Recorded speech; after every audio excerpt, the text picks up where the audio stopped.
அனைவருக்கும் வணக்கம். இன்றைக்கி நம்ம NX 1926ல் ஒரு டாபிக் பார்க்க போகிறோம். அதாவது ஃபிட் கர்வ். இது கொஞ்சம் டிஃப்ரெண்ட்டாக இருக்கும். அதாவது நம்ம போன கிளாஸில் பார்த்துருப்போம், ஸ்ப்ளைன் பார்த்துருப்போம். ஸோ அதை தொடர்ந்து அதே மாதிரி இருக்கக்கூடிய ஒரு சின்ன டிஃப்ரெண்ட் இருக்கும் இதுக்கும் அதுக்கும். ஸோ அதை தான் இன்றைக்கி என்னென்னு பார்க்க போகிறோம். ஸோ இந்த கர்வ், இந்த டூல்ஸ்க்கு பேர் ஃபிட் கர்வ். இதில் 4 விதமான ஆப்ஷன்ஸ் இருக்குது. இந்த 4 விதமான ஆப்ஷனும் எப்படி யூஸ் பண்ண போகிறோம் தான் இன்றைக்கி நம்ம பார்க்க போகிறோம். ஃபஸ்ட்டு இந்த டூல் எங்கே இருக்குன்னு பார்ப்போம். இந்த மோர் ஆப்ஷனுக்குள்ளே ஃபிட் கர்வ்னு இருக்குது. ஸோ இதில் இங்கே பாருங்க, create a spline line the circle or ellipse and fitting to the specified data point. அதாவது ஒரு பாயிண்ட்டை வச்சு இது ரெப்ரசென்ட் பண்ணும். அதோட சேர்ந்து இங்கே இருக்குது இந்த கர்வில், இதே ஆப்ஷனில் இங்கே இருக்குது. இப்போ நமக்கு என்ன தெரியணும்னா, ஃபஸ்ட்டு இது வந்து டைரெக்டாக யூஸ் பண்ணலாமா பார்த்தா முடியாது. இதுக்கு ஒரு பாயிண்ட் இருக்குது. இந்த பாயிண்ட்டை வச்சு நம்ம கிரியேட் பண்ணுவோம். அதாவது நமக்கு பார்த்து தெரியும், அதாவது எப்படி கோலம் போடுவோம், கோலம் போட்டு எப்படி ஒரு பாயிண்ட்டையும் கனெக்ட் பண்ணுவோமோ அதே மாதிரி தான் கான்செப்ட் தான் இங்கேயும். அதாவது இது பாயிண்ட் பேஸ் பண்ணி இருக்கும். அதாவது ஒவ்வொரு பாயிண்ட்டாக இருக்கும். அந்த பாயிண்ட்டை நம்ம வந்து கலெக்ட் பண்ணி ஒரு டிராயிங்கை நம்ம கிரியேட் பண்ணுவோம். அதாவது ஒரு கர்வாக நம்ம கிரியேட் பண்ணது தான். ஸோ இதை மாதிரி அந்த பாயிண்ட்டை வச்சே நம்ம ஒரு ட்ரா பண்ணலாம். ஏதாவது ஒரு ஆப்ஜெக்டை பாயிண்ட் மூலமாக கூட ட்ரா பண்ணி ஸோ அதை வந்து கர்வ் பண்ணக்கூடிய ஒரு மெத்தட் தான் இந்த மெத்தட். அப்போ ஃபஸ்ட்டு இதில் வந்து நம்ம ட்ரா பண்ணியிருக்கோம். இது வந்து நம்ம ஒரு லைன் எடுத்து ஸோ அதுக்கு மேலே நம்ம பாயிண்ட் ரெப்ரசென்ட் பண்ணியிருக்கு. இது மேனுவலாக நம்ம ஃப்ரீ ஹேண்டில் பண்ணியிருக்கு. சரி, அப்போ ரெண்டுக்கும் என்ன டிஃப்ரெண்ட் இருக்குன்னு சொல்லி நம்ம இன்றைக்கி பார்க்க போகிறோம். ஃபஸ்ட்டு இப்போ நான் என்ன பண்ணேன்னா, இந்த ஃபிட் கர்வ்னு செலக்ட் பண்ணுறேன். இந்த ஃபிட் கர்வ் செலக்ட் பண்ண உடனே இங்கே எல்லா விதமான ஆப்ஷன் வந்துடும். ஸோ இதுக்குள்ளே 4 இருக்குது. அதாவது fit spline, fit line, fit circle, fit ellipse. அப்போ நம்ம இதில் நமக்கு தெரிஞ்சுட்டு ஃபஸ்ட்டு ஃபிட் கர்வ்னாலே இதில் வந்து என்னென்னா, ஃபஸ்ட்டு ஒவ்வொரு பாயிண்ட் வந்து இருக்குதோ அந்த பாயிண்ட்டை வச்சு நம்ம கனெக்ட் பண்ணுவோம் தான் இந்த ஃபிட் கர்வ்னு பார்த்துருப்போம். இதில் 4 மெத்தட். அதாவது ஸ்ப்ளைன் இருக்குது. அதாவது ஒரு ஸ்ப்ளைன் மூலமாகவும் நம்ம ஸ்ப்ளைன் ஆட்டு கனெக்ட் பண்ணலாம். ஸோ அதை தொடர்ந்து ஒரு லைனாகவும் நம்ம கன்வெர்ட் பண்ணலாம். அதே சர்க்கிள் பாயிண்ட்டை வச்சு, அதாவது ஒரு அந்த பாயிண்ட்டை வச்சு நம்ம சர்க்கிளாகவும் கிரியேட் பண்ணலாம். அதே மாதிரி எலிப்ஸ் எடுக்கலாம். இந்த 4 மெத்தட்லேயும் நம்ம கிரியேட் பண்ண போகிறோம். அதாவது நம்ம ஒரு ட்ரா பண்ணதுக்கு என்ன மெத்தட் இருக்குதோ அதை தொடர்ந்து பண்ணலாம். இதே மாதிரி பாலிகன் இதெல்லாம் பண்ணலாமா பார்த்தா, இதுக்கு ஏன் இந்த பாலிகன் ஆப்ஷன் கொடுக்கலன்னா, இந்த லைன் மூலமே நம்ம கனெக்ட் பண்ணிக்கலாம். ஸோ இதனால தான் இது கொடுக்கல. ஸோ இதை பேஸ் பண்ணி நம்ம கிரியேட் பண்ணலாம். ஃபஸ்ட்டு இதில் நீங்கள் பாருங்கள், இல்லை டார்கெட் இருக்குது. அதாவது எந்த பாயிண்ட்டை நம்ம டார்கெட் பண்ணணும். அடுத்தது பாயிண்ட் கன்ஸ்ட்ரெயின். நமக்கு தெரியும், ஒரு ட்ராயிங்கை கன்ஸ்ட்ரெயின் பண்ணுவேன், பாயிண்ட்டை நம்ம கன்ஸ்ட்ரெயின் பண்ணணும். ப்ரொஜெக்ஷன், அதாவது அந்த ப்ரொஜெக்ஷன் எந்த இதில் ப்ரொஜெக்ஷன் பண்ணணும். பேராமீட்டரைஸ், ரிசல்ட் அண்ட் எக்ஸ்டென்ஸ். அப்போ இந்த எக்ஸ்டென்ஷனும் இது ரொம்ப முக்கியம். நம்ம இதை போன இதிலே நம்ம பார்த்துருப்போம், ஸ்ப்ளைன்லேயே பார்த்துருப்போம், முக்கியம். ஸோ இதை நம்ம என்னன்னு பார்க்கலாம். ஃபஸ்ட்டு அதே மாதிரி இந்த ஃபிட் லைனில் இருக்கும்போது 4 ஆப்ஷன் இருக்குது. அதாவது ஸ்ப்ளைனில் இருக்கும்போது பாருங்கள், இதே டார்கெட் பாயிண்ட் இருக்குது. ஃபிட் லைனில் வரும்போது டார்கெட், ரிசல்ட், எக்ஸ்டென்ஸ், செட்டிங்ஸ் இவ்வளோ தான் இருக்குது. மீதி உள்ள பாயிண்ட் வரல. அதே மாதிரி ஃபிட் சர்க்கிள்லையும் பாருங்கள். ஸோ இதே மாதிரி தான் ஃபிட் கன்ஸ்டன்ட், ரிசல்ட், செட்டிங். இந்த ரிசல்ட் செட்டிங்லாம் பாருங்கள், இதெல்லாம் கரெக்டாக காமனாக வந்துகிட்டே இருக்கும். ஸோ இதே தான் எலிப்ஸுக்கும் அதே தான் இருக்குது. ஆனால் ஸ்பிலட், அதாவது ஸ்ப்ளைன் மட்டும்தான் இந்த இடத்துல வித்தியாசமாக இருக்குது. சரி, ஃபஸ்ட்டு இந்த இதில் ஸ்ப்ளைன் வச்சு நம்ம பார்க்கலாம். இதை செட்டிங் பண்ண உடனே இந்த இடத்துல என்னெல்லாம் டார்கெட் கேட்குது. இந்த டார்கெட்டுக்குள்ளே என்னெல்லாம் இருக்குன்னா, சோர்ஸ் பாருங்கள். சோர்ஸில் இங்கே இன்ஃபர்மேஷன் கொடுத்துருக்கு பாருங்கள். இந்த செலக்ட் ஆப்ஜெக்ட்டில் இந்த இன்ஃபெரர்னு இருக்கும்போது இதுக்குரிய எல்லா டீட்டெயில்ஸும் இங்கே கொடுத்துரும். ஸோ இந்த டீட்டெயில்ஸ் என்ன, அதுக்கு வந்து எந்த மாதிரி அந்த நோடை நம்ம கலெக்ட் பண்ணணும், ஸோ எந்தெந்த ஆப்ஷனில் நம்ம செலக்ட் பண்ணக்கூடிய எல்லா மேனுவல்ஸ் எல்லாமே இதில் கொடுத்துருக்கேன். ஸோ இவ்வளோ தான். இப்போ இதில் வந்து நீங்கள் வேறு இது டூல் எங்கே ஸ்பெசிஃபை வைக்கும்போது வராது, செயின் பாயிண்ட் வைக்கும் போதும் வராது. ஸோ இதை செலக்ட் பண்ண வராது. அந்த இன்ஃபெரர் சொல்லும்போது நமக்கு தெரியும் எல்லாமே ஒரு காமன் மெத்தட். அப்போ இங்கே எந்த ஒரு ஆப்ஷனுமே இருக்குது. இதுக்குள்ளே இருக்கக்கூடிய எல்லா ஆப்ஷனுமே ஆக்டிவேட் பண்ணலாம். இது தான் இருக்குது. இப்போ ஃபஸ்ட்டு நம்ம இன்ஃபெரர் நம்ம வச்சுக்கலாம். இது செலக்ட் ஆப்ஜெக்ட் இருக்குது. அப்போ எந்த ஆப்ஜெக்டை நம்ம செலக்ட் பண்ணலாம்னு இருக்குது. இதை நம்ம இப்படியும் வச்சு நம்ம இதை செலக்ட் பண்ணலாம். செலக்ட் பண்ணோன்னா இது வந்து ஒரு ஸ்ப்ளைன் ஆப்ஷனில் கனெக்ட் ஆகிட்டு, அப்போ எல்லா பாயிண்ட்டையும் நோட் பண்ணி இதை கனெக்ட் பண்ணியிருக்கு, இன்னும் இதை காட்டியிருக்கு. இப்போ நம்ம திருப்பி ஒருக்கா பார்க்கலாம். ஸ்ப்ளைன் இருக்குது, டார்கெட், இன்ஃபெரர் இருக்குது. அப்போது இந்த ஸ்ப்ளைன் நம்ம என்ன கனெக்ட் பண்ணலாம் இங்கே பாருங்கள். நான் இதில் வந்து நான் கிரியேட் பண்ணியிருக்கேன். இப்போது இந்த இடத்துல இதில் நம்ம பார்க்கலாம் இந்த ஸ்ப்ளைன். இப்போ இந்த பாயிண்ட்டை நான் செலக்ட் பண்ணுறேன். அதோட சேர்ந்து அடுத்த பாயிண்ட்டை நான் இந்த இடத்துல செலக்ட் பண்ணேன். ஸோ செலக்ட் பண்ண பாருங்கள், இந்த பாயிண்ட்டை பேஸ் பண்ணி கரெக்டாக நமக்கு வந்துருக்கு. ஸோ இது தான். ஆனால் இதில் ஒரு முக்கியமான ஒரு விஷயம் பாயிண்ட் இருக்குது. நீங்கள் இந்த இடத்துல இங்கே ஒரு ஆப்ஷன் இருக்குது, ரிசல்ட்னு ஒரு ஆப்ஷன் இருக்குது பாருங்கள். இந்த ரிசல்ட்டில் இங்கே வந்து நிறைய பாருங்கள் இங்கே இருக்குது, அதாவது நம்பர் ஆஃப் போல்ஸ். அப்போ இது என்னன்னு பார்த்தா இந்த இடத்துல இருக்குது, கன்ஸ்ட்ரெயின் இருக்குது. இந்த மெத்தடில் செலக்ட் பண்ணக்கூடிய ஒரு மெத்தட் இருக்குது. அப்போ இதில் என்னென்னா சம் இன்ஃபர்மேஷன் காட்டும். இதை நம்ம இப்போ என்னென்னு பார்க்கலாம். ஃபஸ்ட்டு இதே நம்ம இதில் பார்த்துக்கலாம். அதாவது எடிட் த பாயிண்ட். நமக்கு எந்த பாயிண்ட் நமக்கு கொஞ்சம் சேஞ்ச் பண்ணணும் இருக்குன்னு இதை நம்ம எடிட் பண்ணக்கூடிய ஒரு மெத்தட். ஸோ இது டார்கெட் அப்படி வச்சிருக்கலாம். இந்த இன்ஃபெரர் அப்படி வச்சிருக்கு. இன்ஃபெரர் வச்ச உடனே அடுத்த பாயிண்ட் கன்ஸ்ட்ரக்ஷன் இருக்கு. அதே மாதிரி தான் எடிட் கன்ஸ்ட்ரக்ட். இந்த கன்ஸ்ட்ரக்ட் இதே மாதிரி செலக்ட் பண்ணலாம். இந்த இடத்துல பாயிண்ட் கன்ஸ்ட்ரக்ஷன் இருக்குது. ஸோ இதை மாதிரி இருக்குது. ஸோ இதில் வந்து ஆப்ஷன் இருக்கு. அப்போ இதில் ஸ்டார்ட் பாயிண்ட் எண்ட் பாயிண்ட் இருக்கு. ஸ்பெசிஃபை டார்கெட் எதை டார்கெட்டை பேஸ் பண்ணணும். இப்போ நான் ஸ்டார்ட் பாயிண்ட் இருக்குது, நான் ஸ்பெசிஃபை நான் டார்கெட் வைக்கிறேன். ஸோ அது பொறுத்து இந்த இடத்துல சேஞ்ச் ஆகும். எந்த டைரக்ஷன் வேணுமோ அந்த டைரக்ஷன் சேஞ்ச் பண்ணும். அதாவது ஸ்டார்ட் நோட். அடுத்த எண்ட் நோட செலக்ட் பண்ணுறேன். ஸோ எண்ட் நோடு செலக்ட் பண்ணால் இந்த நோடு செலக்ட் ஆகும். ஸோ அதை பேஸ் பண்ணி இங்கேயும் சேஞ்ச் ஆகும். ஸோ இவ்வளவு தான் இந்த மெத்தடு. ஸோ இதில் வந்து ஒரு ப்ரொஜெக்ஷன் ஒரு ஆப்ஷன் இருக்குது. எந்த டைரக்ஷன் இதே தான், அதே பொசிஷன் திருப்பியும் வரும். இப்போ நான் திருப்பி அதை நான் செலக்ட் பண்ணுறேன். இப்போ அடுத்து இந்த ப்ரொஜெக்ஷன் இருக்குது. ஒவ்வொரு இதுக்கும் ஒவ்வொரு ப்ரொஜெக்ஷன் இதை காட்டும். ஸோ அதே தொடர்ந்து எந்த டைரக்ஷன் வரணும். இப்போ இந்த கன்ஸ்ட்ரெயின் இதில் நம்ம பார்க்கணும்னா இதில் வந்து பேராமீட்டர்ஸ் இருக்குது. இதில் மெத்தட் இருக்குது. அதாவது டிகிரி ஆஃப் செக்மெண்ட்னு ஆப்ஷன் கேட்குது. அடுத்த டிகிரி ஆஃப் டாலரன்ஸ்னு கொடுக்கு. அப்போ எவ்வளோ டிகிரிக்கு அது அதாவது இந்த ஆங்கிள் வரணும், ஸ்ப்ளைன் வரணும். ஸோ அதை தொடர்ந்து இது காட்டக்கூடியதுக்கு தான் இந்த டிகிரி மெத்தட். அடுத்து நம்ம டாலரன்ஸ் அதாவது அட்ஜஸ்ட்மெண்ட் பண்ணக்கூடியது. அடுத்து இதை நம்ம பார்த்துருப்போம், க்ளோஸ்னு பார்த்துருப்போம். அதாவது இந்த நோடு இங்கே வந்து க்ளோஸ் ஆயிரும், இதுக்கு தான் இது. ஸோ இது வந்து யூனிஃபார்ம் செக்மெண்ட். இதில் வந்து எந்த மாதிரி செக்மெண்ட் நமக்கு வரணும் இந்த சேஞ்ச் பண்ணக்கூடிய ஒரு மெத்தட் தான். ஸோ அடுத்தது இந்த ரிசல்ட்னு ஒரு ஆப்ஷன் இருக்கு. ஸோ இங்கே தான் நமக்கு பார்க்கணும் இந்த ரிசல்ட்டுக்கு இது அர்த்தம் என்னன்னா இந்த இடத்துல நம்பர் ஆஃப் போல்ஸ் இருக்கு. இப்போ நீங்கள் இங்கே இந்த இதில் பார்த்துருப்போம் இந்த பர்சன்டேஜில். ஸோ இந்த இடத்துல பாருங்க டிகிரி எவ்வளோ இருக்குது, 5 இருக்குது. அந்த நோடு இதை பொறுத்து நம்ம இருக்குது. ஸோ செக்மெண்ட் இருக்குது. இந்த செக்மெண்ட் வச்சுக்கிட்டு இந்த இடத்துல டிகிரி இருக்குது, செக்மெண்ட் 1 அதான் இருக்குது, நம்பர் ஆஃப் செக்மெண்ட் 1. ஸோ இந்த இடத்துல டிகிரி இருக்குது. இதை பேஸ் பண்ணி நமக்கு இதில் எத்தனை போல்ஸ் நமக்கு இங்கே பார்த்தோம்னா இங்கே பாருங்க அதே மாதிரி நம்ம எத்தனை போல் நம்ம இங்கே செலக்ட் பண்ணியிருக்கோமோ அதை பேஸ் பண்ணி இருக்குது. இந்த டிகிரி செக்மெண்ட் மோடு என்ன தான் வச்சிருந்தாலும் இந்த இடத்துல அதே மாதிரி டாலரன்ஸ் பேஸ் பண்ணியிருந்தாலும் கூட இங்கே எத்தனை நோடு நம்ம செலக்ட் பண்ணியிருக்கோம். ஸோ அதை தொடர்ந்து பாருங்க நான் ஒவ்வொரு நோடு செலக்ட் பண்ணுறேன். பாருங்க ஒவ்வொரு நோடு செலக்ட் பண்ணுறேன். ஸோ அதை தொடர்ந்து இங்கே வந்து ஒரு சேஞ்சஸ் இருக்குது. ஸோ டோட்டல் எவ்வளோ இருக்குன்னு அதை தொடர்ந்து சேஞ்சஸ் வந்துகிட்டே இருக்கு.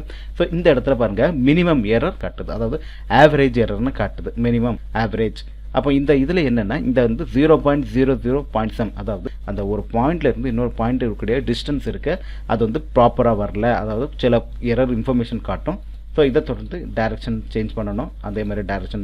ஸோ இவ்வளோ தான் இந்த ரிசல்ட் மெத்தடு. இனி அடுத்து நம்ம இங்கே பார்க்கும்போது இந்த எக்ஸ்டென்ஷன் பார்த்துருப்போம். இந்த எக்ஸ்டென்ஷன் நம்ம பார்த்துருப்போம். இந்த இடத்துல சிமெட்ரிக்னு வேல்யூ வச்சுக்கிட்டு இந்த இடத்துல நன் இருக்குது. இப்போ நம்ம நன் இது நமக்கு தேவையில்லைன்னா அதாவது நோடை ஸ்டார்ட் பண்ணி இன்னொரு நோடில் முடிக்கணும். இந்த நோடையும் தள்ளி நமக்கு கொஞ்சம் எட்ஜ் வேணும்னு இருந்ததுன்னா நம்ம கண்டிப்பாக கொடுக்கலாம். ஸோ இந்த இடத்துல நீங்கள் வேல்யூ அதாவது 10 வேல்யூ கொடுத்து நீங்கள் எக்ஸ்டெண்ட் பண்ணலாம். இல்லை நீங்கள் இதே வேல்யூவை கொடுத்து நம்ம இங்கே சேஞ்ச் ஆக்கலாம். இங்கே பாருங்க. ஸோ இந்த ஒரு கர்வு வந்து இங்கே பாருங்க ஒரு 2 இடத்துலையும் வருதா, அதே இது பாயிண்ட் வச்சு. அப்போ இந்த பாயிண்ட் வச்சு நம்ம எங்கே கொடுக்கலாம், இந்த பாயிண்ட் நோடு அடிப்படையில் நமக்கு வேணும். ஸோ எந்த பாயிண்ட்டை வந்து எந்த பாயிண்ட்ல இருந்து எந்த பாயிண்ட் லொக்கேட் பண்ணி வரணும். ஸோ இது வந்து பாயிண்ட் லொக்கேட் பண்ணி வரக்கூடிய ஒரு இது. அதே இதை நம்ம சிமெட்ரிக் வேண்டாம், அதே இதை சிமெட்ரிக்கில் இல்லாமல் டைரெக்டாக நம்ம வந்து 2 இதுலேயும் தனித்தனியாக எடுத்துக்கணும். அதாவது இதில் வந்து வேல்யூ, இதில் ஒரு வேல்யூ. ஸோ 2 இடத்துலையும் தனித்தனியாக நம்ம பிரிக்கலாம். இதை நம்ம போன இதுலேயே நம்ம ஸ்பைன்லேயே பார்த்தோம். இதே கான்செப்ட் தான் இனி வரக்கூடிய 4 பாயிண்ட்லையுமே தொடர்ந்து இதே பாயிண்ட் தான் இருக்கும். இப்போ இந்த இடத்துல இன்ஃபரர் வச்சிருக்கோம். அதே நான் திருப்பி இது பண்ணிக்கிட்டு அதை இன்ஃபரர் இல்லாமல் இந்த இடத்துல திருப்பி நான் பாயிண்ட் வைக்கிறேன். இந்த இடத்துல பாயிண்ட் வைக்கும்போது என்னங்க பாரு, இந்த ஸ்பெசிஃபை பாயிண்ட். இந்த ஸ்பெசிஃபை பாயிண்ட் வைக்கும்போது இந்த இடத்துல இந்த பாயிண்ட்டை நான் செலக்ட் பண்ணுறேன், அதே மாதிரி இந்த பாயிண்ட்டை நான் செலக்ட் பண்ணுறேன். இந்த ஸ்பெசிஃபை பாயிண்ட் வைக்கும்போது இந்த இடத்துல பாருங்க எரர் எதுவுமே காட்டாது. ஏன்னா ஒரு பாயிண்ட்லேருந்து இன்னொரு பாயிண்ட்டுக்கு டைரெக்டாக நம்ம வந்து கனெக்ஷன் கொடுத்துருக்கனால இந்த இதில் எரர் கொடுக்கல. ஸோ அதே மாதிரி தான் இருக்குது, கன்ஸ்ட்ரெயின் இருக்குது. இதே மாதிரி டிகிரி ஆஃப் செக்மெண்ட் இருக்குது. ஸோ டிகிரி ஆஃப் டாலர்ஸ் இது வந்து டெம்ப்ளேட் கர்வ். இது வந்து கர்வை வந்து நம்ம செலக்ட் பண்ணக்கூடிய ஒரு மெத்தட் தான். இப்போ இந்த பாயிண்ட் இவ்வளவு இருக்குதா, எக்ஸ்டென்ஸும் அதே மாதிரி தான், சேஞ்சே இருக்காது. அதே மாதிரி செயின் பாயிண்ட், இந்த செயின் பாயிண்ட்டும் இதே மாதிரி தான். இப்போ நீங்கள் தொடர்ந்து இதை பாருங்க நான் வந்து இன்ஃபரை வச்சுக்கிட்டு செயின் வைக்கிறேன், செயின் வச்சுக்கிட்டு நான் இங்கே வர வைக்கேன். அதாவது ஒரு செயின் மாதிரியே ஃபார்மேட்டில் கரெக்டாக வந்துக்கிட்டே இருக்கு. இதில் நீங்கள் ஆல் பாயிண்ட் நீங்கள் செலக்ட் பண்ணணும்னு சொன்னோன்னா இங்கே பாருங்க இந்த ஃபுல் அண்ட் ஃபுல் செலக்ட் ஆகிடும். இதை நீங்கள் அன்டேக் பண்ணிட்டு இது அடுத்த கர்வ். இப்போ இந்த கர்வ்னு சொல்லும்போது என்னன்னா நீங்கள் ஒரு லைன் இருக்குது, இந்த லைனுக்கு மேலே நான் பாயிண்ட் எடுக்கணும்னு டேரெக்டாக நீங்கள் விரும்பினீங்கன்னா ஸோ இதிலே நீங்கள் நோடு எடுத்து கொடுக்கலாம். எவ்வளோ பாயிண்ட் நீங்கள் செலக்ட் பண்ணி எடுத்துட்டு ஸோ எவ்வளோ பாயிண்ட் கொடுக்கணுமோ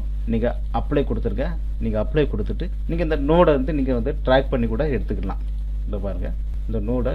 ஸோ இதை தொடர்ந்து இந்த பாயிண்ட் வச்சுருக்க, இந்த பாயிண்ட் வச்சு நீங்கள் வந்து கர்வ் பண்ணி டைரெக்டாக எடுக்கலாம். ஸோ இது ஒரு மெத்தட். இந்த செக்மெண்ட் ஒவ்வொரு க்ளோஸ் செக்மெண்ட். ஸோ இதெல்லாம் ஒரு ஸோ இதுக்குள்ளே இன்ஃபரர் ஸ்பெசிஃபை பாயிண்ட் இதை மெத்தடில் நம்ம பார்த்தோன்னு.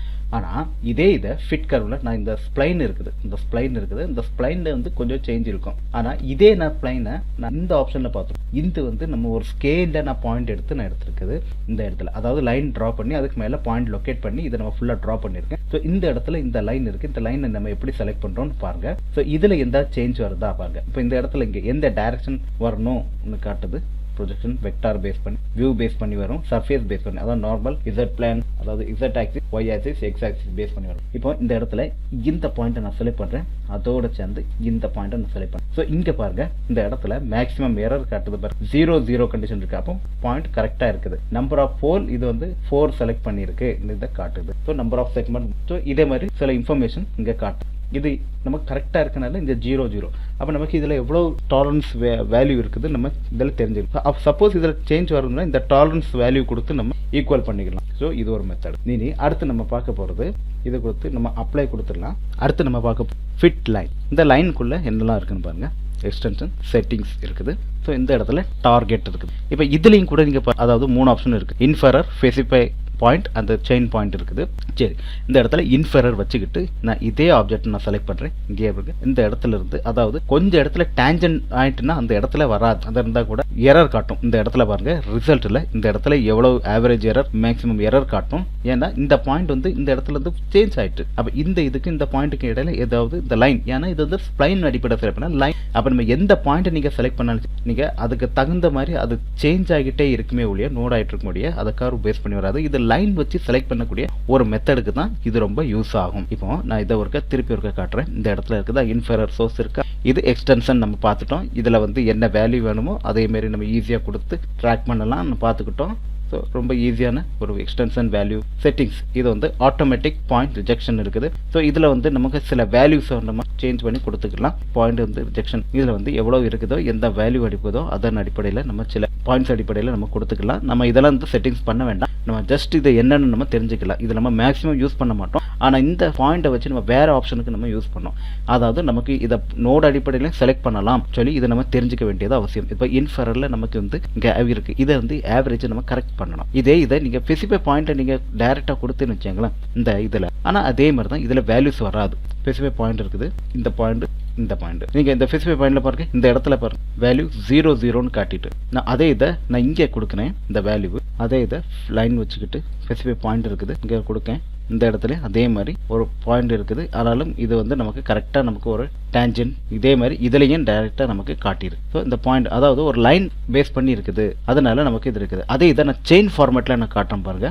ஸோ இந்த இடத்துல செயின் மெத்தடில் வரும்போது டைரெக்டாக இங்கே வந்து எரர் வர ஆரம்பிச்சிட்டு. ஸோ இதுக்கு தான் ஒரு பாயிண்ட் வந்து இன்னொரு பாயிண்ட் சொல்லும்போது ஒரு ட்ரூ வாட் லைன் வரும். ஸோ இதில் வராது, ஆனால் செயினில் இருக்கும்போது எரர் வரும். ஸோ இவ்வளோ தான் இந்த மெத்தடு, ஃபிட் லைனில் மெத்தட் நம்ம பார்த்தது. இனி அடுத்து நம்ம பார்க்க போகிறது சர்க்கிள். இந்த சர்க்கிள் என்ன நம்ம பார்த்தோம்னா பாருங்க, ஒரு பாயிண்ட் நம்ம செலக்ட் பண்ணிட்டோம், அதே தொடர்ந்து சர்க்கிளாக ஆயிரும். அதாவது ஒரு சர்க்கிள் மாதிரி இருக்கும், ஒரு ஃபில்லட் மாதிரி இருக்கக்கூடிய இடத்துல, ஆர்க் இருக்க மாதிரி இடத்துல இருக்கக்கூடிய இடத்துல, சர்க்கிள் மாதிரி இருக்க இடத்துல வந்து ஒரு பாயிண்ட் வச்சு சர்க்கிளாக ட்ரா பண்ணதுக்கு இது ரொம்ப யூஸ் பண்ணா இருக்கும். இப்போ நான் இதை செலக்ட் பண்ணுறேன் சர்க்கிள். இப்போ இந்த சர்க்கிள்லேயும் இதே தான் செட்டிங்ஸ் 4 மெத்தட், டார்கெட் இருக்குது. ஸோ இதுலேயும் 3 மெத்தட் பாயிண்ட் இருக்குது. இப்போ இதில் நம்ம செலக்ட் பண்ணோம் பாருங்க, செலக்ட் ஆப்ஜெக்ட். இப்போ இந்த இடத்துல இருக்குது, இந்த பாயிண்ட்டை செலக்ட் பண்ணுறோம். ஒரு டைரக்டாக ஒரு சர்க்கிள் மாதிரி ஃபார்ம் ஆகிட்டு அப்ளை. ஸோ இந்த இடத்துல நீங்கள் வந்து திருப்பி எடிட் பண்ணணும்னு நினச்சிங்கன்னா டைரெக்டாகவே அது வந்து திருப்பி பழைய ஃபிட் கர்வுக்கு வராது. டைரெக்டாக எந்தெந்த லைன் இருக்கோ அந்தந்த ஆப்ஷனுக்கு டைரெக்டாக இந்த மாதிரி எந்த ஒரு ஆப்ஷனுக்கும் வராது. இது நீங்கள் தெரிஞ்சுக்கலாம். பாருங்க, இந்த ஆர்க் வேல்யூ கரெக்டாக இருக்குது. அந்த ஆர்க் பாயிண்ட்டுக்குள்ளே டேரெக்டாக டயமீட்டர். ஸோ இந்த மாதிரி பாயிண்ட்டுக்குள்ளே நம்ம டேரெக்டாக போயிடும். ஸோ இவ்வளோ தான். இந்த பாயிண்ட் இருக்குதா, எண்ட் பாயிண்ட் இருக்குது, எடிட் பண்ணலாம். இந்த ஃபிட் கர்வ் இதில் வந்து நமக்கு ரேடியஸ் வேணும். இந்த ரேடியஸ் எவ்வளோ இருக்குன்னு நம்ம டீட்டெயில் பார்க்கக்கூடியது. இதில் நீங்கள் சேஞ்ச் பண்ணலாம், கூட சேஞ்ச் பண்ணலாம். ஸோ எவ்வளோ நமக்கு இவ்வளோ கொடுக்கணும் அந்த மாதிரி நீங்கள் வந்து இது பண்ணணும். ஸோ அதை தொடர்ந்து நம்ம சேஞ்ச் பண்ணிக்கிட்டே இருக்கலாம். ஸோ ஒவ்வொரு வேல்யூ இருக்கணும், அதே மாதிரி சேஞ்ச் பண்ணலாம். அதே தொடர்ந்து இங்கே வந்து க்ளோஸ்னு ஆப்ஷன் இருக்குது. நம்ம ஏற்கனவே பார்த்துருப்போம் எலிப்ஸில். அதே மாதிரி க்ளோஸ் ஆப்ஜெக்ட் இருக்கோ, நமக்கு வந்து ஃபுல் க்ளோஸ் உள்ள கொஞ்சம் ஆங்கிள் வேணும், இந்த மாதிரி செலக்ட் பண்ணது கூட க்ளோஸ் ஃபுல்லாக வேணும்னா ஓகே. அடுத்து ரிசல்ட். இந்த ரிசல்ட் என்ன இருக்குது, ரேடியஸ் எவ்வளோ வேல்யூ இருக்குது, மேக்ஸிமம் மிரர், ஆவரேஜ் அவர் எவ்வளோ இருக்குது, ரிவர்ஸ் டைரக்ஷன் கொடுக்கணும், எந்த ஆங்கிள் கொடுக்கணும்னா கொடுக்கலாம். ஸோ செட்டிங்ஸ் அதே மாதிரி தான். பாயிண்ட் ரிஜெக்ஷன் நம்ம எவ்வளோ இது கொடுக்கணுமோ அதை கொடுத்துடலாம். ஸோ இது ஒரு இன்ஃபர் மெத்தட் பார்த்தோம். அதே மாதிரி இதே எலிப்ஸ்லையும் இதே ஆப்ஷன் தான் இருக்கும், வேறு எந்த ஆப்ஷனும் இருக்காது. ஸோ இன்ஃபரர் வைக்கும்போது எல்லா இதுலையுமே என்னென்ன ஆப்ஷன் வேணுமோ அதுக்குள்ள டீட்டெயில்ஸ் ஈஸியாக வந்துடும். ஸோ இதுதான் இப்போ நான் இங்கே இடத்துல ஒரு எலிப்ஸை நான் செலக்ட் பண்ணியிருக்கேன். அதாவது இந்த பாயிண்ட்டுக்கும் இந்த பாயிண்ட்டுக்கு நம்ம செலக்ட் பண்ணுறோம். எலிப்ஸ் இருக்குது. நம்ம பாயிண்ட்டை கரெக்டாக செலக்ட் பண்ணிட்டோம்னா இந்த இடத்துல எலிப்ஸ் மாதிரி கரெக்டாக வந்துடும். ஸோ எவ்வளோ வேல்யூ இருக்குது, எவ்வளோ எரர் இருக்குது, ஸோ இதுக்குரிய டீட்டெயில்ஸும் இதே மாதிரி தான். பாயிண்ட்ஸ் இருக்குது. க்ளோஸ் வேணும்னா க்ளோஸ், நம்ம எந்த நோடில் இருந்து எந்த நோடு க்ளோஸ் பண்ணணுமோ ஸோ இதே மாதிரி மெத்தட் நம்ம செலக்ட் பண்ணக்கூடிய ஒரு ஈஸியான மெத்தட் தான். ஸோ இதே மாதிரி செட்டிங்ஸ் என்னெல்லாம் ஆப்ஷன் இருக்கோ இது இவ்வளோ தான். ஸோ இது வரைக்கும் நீங்கள் பார்த்ததுக்கு நன்றி. வணக்கம்.